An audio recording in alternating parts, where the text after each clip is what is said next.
Bonjour à tous et bienvenue dans ce nouveau récap de la Laracon US 2018. Alors aujourd'hui, on va parler de la conférence de Jason McCreary qui s'appelle Laravel by the Numbers. Alors Jason, c'est le créateur de Laravel Shift. C'est un outil automatique qui permet de mettre à jour ses applications Laravel. Quelque chose de très intéressant que j'ai jamais utilisé personnellement parce que voilà, je fais les mises à jour manuellement. Mais c'est quand même quelque chose qui peut être pratique si vous avez beaucoup de mises à jour à faire ou si vous ne voulez pas vous embêter avec ça. Donc on va tout de suite passer à sa conférence et on va commencer par il y a toute une partie au début assez drôle, je vous conseille de regarder, c'était assez marrant. Et à partir de la 42 minutes, là il parle un petit peu des mises à jour un peu plus complexes, on va dire, donc le nombre de shifts qu'il a dû faire. Et le plus gros nombre de shifts qu'il a dû faire, c'est la 5.3. Alors pourquoi il explique ça? Parce que la 5.3 à 5.4, c'est là où Laravel est passé à PHP 7, c'est là où Laravel a changé de framework de test. Donc il y avait quand même pas mal de choses, et puis d'autres petits trucs encore qui étaient un petit peu complexes. Donc c'était un petit peu la mise à jour la plus complexe de Laravel. Donc c'est un chiffre intéressant, c'est intéressant à savoir. Mais on va passer rapidement dessus. Ensuite, on peut regarder à la minute 9, ici. Il parle des packages les plus utilisés dans les applications Laravel. Donc ça c'est intéressant, il a étudié beaucoup d'applications Laravel du coup avec son service automatisé et on voit un petit peu les packages les plus utilisés. Alors on ne voit pas à cause du stream le premier package, mais le premier package c'est Guzzle, donc Guzzle qui permet de faire des requêtes HTTP. On a également Predis, donc Predis c'est pour faire utiliser Redis avec Laravel. Donc on voit que vraiment voilà, faire des requêtes HTTP c'est très commun, utiliser Redis c'est très commun. Et chose plus intéressante encore, un tiers des applications Laravel qu'il a mis à jour utilisent Laravel Collective HTML. Donc c'est les choses qui permettent par exemple de faire les formulaires en PHP comme il y avait, je crois à l'époque de la 4.2, qui avait été supprimé et qui a été rajouté dans ce package Laravel Collective /HTML. Donc moi personnellement je ne l'utilise pas, mais c'est vrai que c'est intéressant de voir que beaucoup de gens utilisent ça. Donc je vous laisse la liste si vous voulez voir un petit peu tous les packages. Il y a beaucoup de Laravel, beaucoup de Spatie aussi. Donc c'est ça qui est intéressant de regarder. Ensuite, si on continue, on peut regarder les changements des fichiers les plus courants. Donc, si on regarde un peu avant, voilà, il nous explique que les fichiers les plus communément changés avec Git sont database.php, mail.php, services.php, auth.php et session.php. Donc, que des fichiers de config. Donc là, dans cette partie-là de la conférence, il nous explique qu'il ne faut pas changer directement les fichiers de config. Dans les fichiers de config, vous avez vu qu'on utilise la petite commande, la petite fonction env, qui permet de changer la variable d'environnement. Donc c'est plus commun d'essayer de changer avec la variable d'environnement que plutôt de modifier directement le fichier de config. Utilisez le .env pour faire vos modifications. Et s'il n'y a pas la fonction env, rien ne vous empêche de la créer. Une fonction env qui manque dans un des fichiers de config. N'hésitez pas à la créer pour pouvoir ensuite modifier la valeur directement avec votre .env. Ce qui est très pratique, ça évite d'avoir à faire un commit dès qu'on veut changer par exemple l'adresse mail de destination, voilà, ce genre de choses.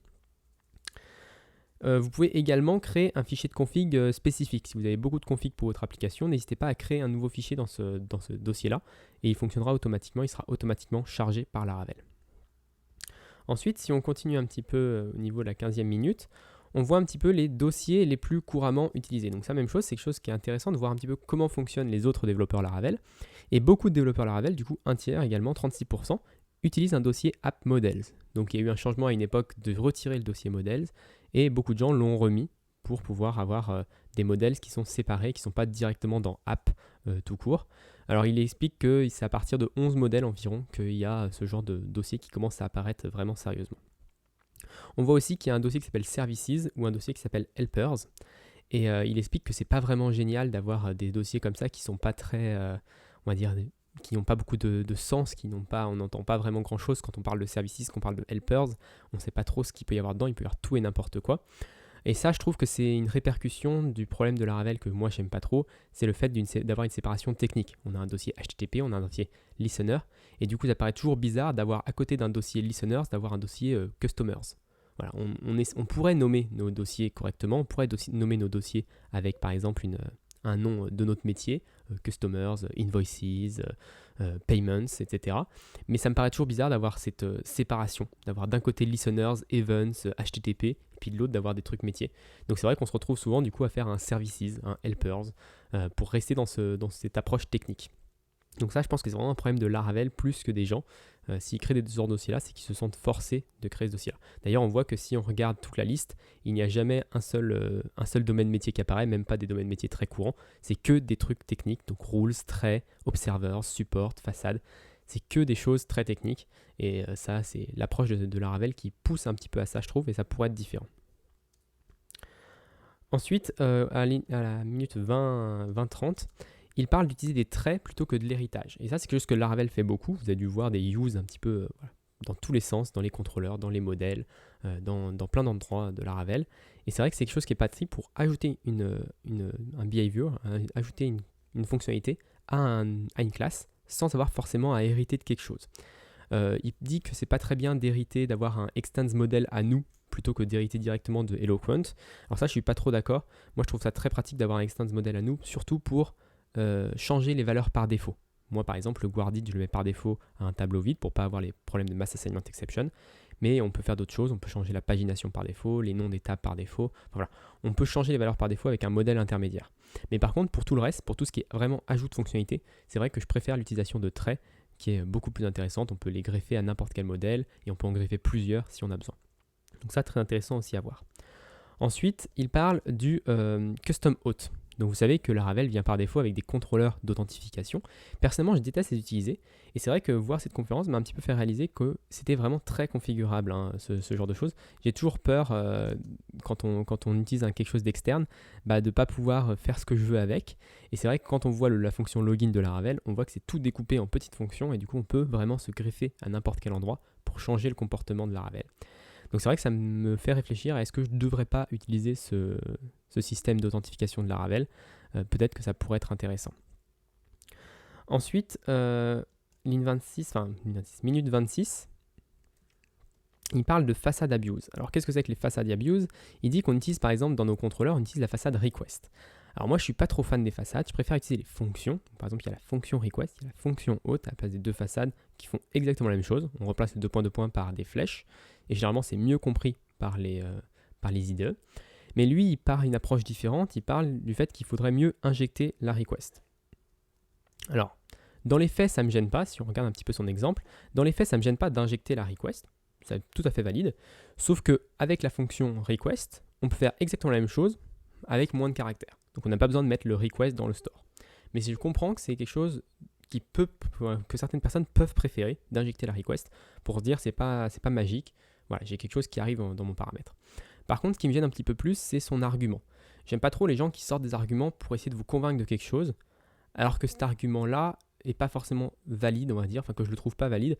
Là, dans son conférence, il dit c'est plus facile de faire un test unitaire pour son contrôleur. Et ça, je trouve que c'est pas un argument correct. On ne devrait pas faire des tests unitaires pour nos contrôleurs, on a des tests d'intégration, on peut faire des requêtes HTTP sur nos contrôleurs, oui d'accord, mais un test unitaire pour un contrôleur, je trouve pas ça très valide. Alors après, effectivement, son argument est valide dans le sens que si vous faites des tests unitaires pour vos contrôleurs, ce qui me paraît étrange, mais si vous en faites et que vous en trouvez de l'intérêt, effectivement, avoir cette sorte d'injection permet de simplifier un peu les choses. Mais c'est vraiment que dans ce cas-là. Et je trouve que sortir un argument comme ça qui doit correspondre à 2% des gens qui font des tests unitaires sur leur contrôleur, et encore, je trouve que c'est un petit peu tromper la personne en disant faites ça parce que vous pourrez faire ça, alors qu'en réalité vous ne voulez pas faire ça. Donc bon, voilà, dans les faits, moi je préfère utiliser les fonctions, mais je peux comprendre qu'on veuille vouloir injecter les requests. Dans tous les cas, on est d'accord sur le fait que l'utilisation des façades, je suis pas très fan non plus. Donc si on continue un petit peu à ce niveau-là, 28-14. À minute 28-14, il va parler des variables, enfin de la fonction env dont j'ai parlé tout à l'heure, et il dit qu'il ne faut pas l'utiliser dans ses fichiers de base, donc dans ses providers, dans ses contrôleurs, dans ses modèles, etc. Il ne faut pas utiliser la fonction env. Pourquoi ça? Parce que Laravel fait du cache des configs si on lui demande, et quand on fait du cache des configs, la fonction env ne fonctionne plus. Donc c'est vrai que c'est quelque chose qui n'est pas trop connu par les personnes qui commencent Laravel, mais bon, si vous ne voulez pas faire de cache, il n'y a pas de problème, vous pouvez utiliser la fonction env partout. Mais si à terme vous voulez utiliser le cache de Laravel pour avoir une application plus performante, il vaut mieux transformer ces appels à env par des appels à config. Donc ça peut être intéressant. Bon, voilà, c'est quelque chose, ça rajoute un petit peu de ligne de code, il faut créer la clé dans la config, il faut utiliser la env dans la config, et ensuite dans notre application, utiliser juste la fonction config. Voilà, c'est un petit peu de manip, mais ça peut être utile si vous voulez améliorer les performances de votre application Laravel dans le futur. Donc ça, c'est un autre point. Ensuite, il va nous parler de la validation. Alors, il nous parle de la validation, il nous dit que c'est pas terrible de le faire dans le contrôleur, donc faire ce request validate, ce qu'on fait dans le contrôleur habituellement, et qu'il vaut mieux le faire dans des form objects. Donc si on regarde à quoi ressemblerait avec un form object, donc là il explique qu'on peut créer des form objects, et à quoi ça ressemble à ça, donc on va injecter, au lieu d'injecter la request classique, on va injecter une store post, Et dans ce store post, on va mettre la validation. Et il dit quand on a un contrôleur complexe, c'est bien de pouvoir externaliser la validation. Et là, même chose, c'est quelque chose où je ne suis pas trop d'accord avec lui, c'est le fait d'externaliser la validation. Pour moi, si un contrôleur est complexe, on devrait plutôt externaliser tout sauf la validation. Pour moi, un contrôleur, l'objectif d'un contrôleur, c'est de valider la request, récupérer la request, la passer à des objets métiers, si vous en avez besoin. Donc vous pouvez vraiment faire la logique. Si la logique est simple, faites-la dans le contrôleur. Mais si la logique est complexe, il vaut mieux la faire dans des objets séparés. Et ensuite, retourner une réponse. Donc pour moi, s'il y a bien deux choses qui ne devraient pas être supprimées du contrôleur, c'est la validation de la request et le retour de la réponse. Par contre, effectivement, si ça devient trop complexe, si le contrôleur devient trop complexe, la partie centrale qui est la partie métier, il faut plutôt, je pense, c'est plutôt ça qu'il faut externaliser dans des objets externes. Donc c'est vraiment quelque chose où je ne suis pas d'accord, j'utilise très peu de formes request dans mes applications. Voilà, après, il y a des gens qui préfèrent, des gens qui ne préfèrent pas. Je ne dis pas que ma solution est ultime, mais je dis que pour moi, dans ma tête, un contrôleur, ça gère la requête et la réponse. Donc du coup, ça doit gérer la validation et la réponse. C'est vraiment, pour moi, lié à l'identité même d'un contrôleur. Par contre, effectivement, ce qui est en milieu, les appels SQL, les envois de mails, etc., ça, pour moi, un contrôleur, c'est pas forcément son rôle. Ça pourrait être fait par des objets externes. Après, voilà, c'est que mon avis personnel. Vous en faites ce que vous voulez. Voilà, c'est quelque chose que moi, j'ai mon approche au niveau du développement. Ensuite, si on continue un petit peu, à 32,55, il va parler des événements. Et là aussi, même chose, je ne suis pas trop d'accord avec lui. Donc il ne parle pas de grand-chose, il dit que peu d'applications utilisent les événements, que seulement 19% des applications. Et moi, je dis déjà que c'est trop, en fait. Parce que pour moi, les applications qui ont besoin des événements, c'est des applications très rares. Alors je vous ai fait un petit exemple, juste pour vraiment vous montrer, parce que de toute façon, il n'a pas beaucoup de slides sur cette partie-là, il discute beaucoup. J'ai fait deux fonctions contrôleurs, une qui permet de stocker un utilisateur en utilisant les événements, et une sans. Dans la première, on request validate, on crée l'utilisateur, et ensuite on dispatch un nouvel événement, user was created, et n'importe qui peut écouter cet événement pour faire quelque chose. Et donc dans notre event service provider, on a notre user was created, et là on a 3 listeners. Premièrement, on envoie un welcome email, ensuite on lui crée un default status message, voilà, un message de statut classique, je viens de rejoindre l'application, et ensuite on notifie le nouvel utilisateur à l'administrateur de l'application. Donc ça voilà, c'est typiquement des choses qu'on peut faire. Et encore, avoir 3 listeners, je trouve ça beaucoup, parce que dans la majorité des applications, on n'a pas tant de choses à faire que ça lorsqu'un utilisateur est créé. Mais bon, ne sait-on jamais, voilà, il y a 3 choses à faire. Ensuite, il faut créer 3 listeners. Et dans chacun des listeners, il faut vraiment appeler, ou faire la logique que l'on veut. Donc on a 3 classes à créer. C'est pas la création des 3 classes qui me gêne, ce qui me gêne, c'est plutôt cette liste-là. Parce que cette liste-là, elle est dans Event Service Provider. Et du coup, vous n'y avez pas accès directement. Quand je vais sur mon Users Controller, ici, je ne vois pas ce qui se fait. Je ne sais pas qu'est-ce qui va se faire quand l'utilisateur va être créé. Alors ça peut être un avantage, effectivement, ça peut être un avantage, mais de mon expérience, c'est un avantage qui est très rarement réel en fait.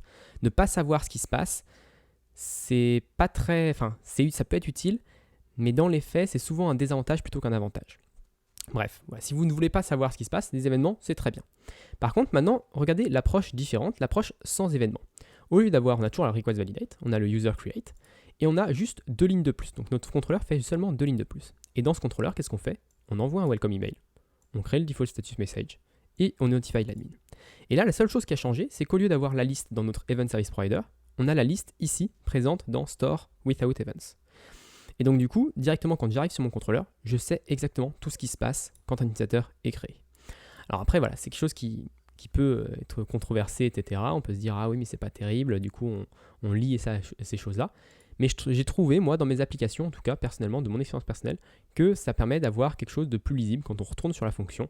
On n'a pas besoin de chercher, se dire, ah ok, j'ai un événement, il faut que je revienne en arrière, que je retourne dans Event Service Provider, que je cherche dans la liste, qu'est-ce qui se passe quand cet événement est levé.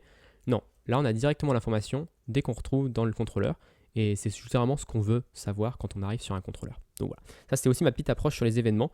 Je trouve que dans les faits, je utilise très peu les événements. Je préfère utiliser ce système-là où je liste un petit peu toutes les actions. Comme ça, mon contrôleur reste très simple. Mais tout ça, c'est caché dans des objets. Donc les différentes actions. Comme je le disais avant, on peut se cacher dans des objets les actions qui sont un peu trop longues à faire dans le contrôleur pour pas qu'ils deviennent trop longs. Mais au moins, on a la liste des choses qui sont faites. Et ensuite, il termine avec une petite partie sur les tests.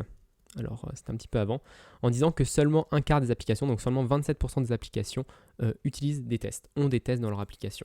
Donc ça, c'est vraiment peu. Je vous conseille de faire des tests, ça permet Ça permet d'avoir une application, avoir plus confiance dans son application, de pouvoir faire des modifications plus rapidement parce qu'on ne se pose pas des questions en mode alors est-ce que si je change ça, ça va casser quelque chose? Non, on le fait le changement, on lance les tests, on regarde ce que ça casse. Après, dans les faits, je comprends que dans la majorité des applications, on n'a pas le temps de faire des tests.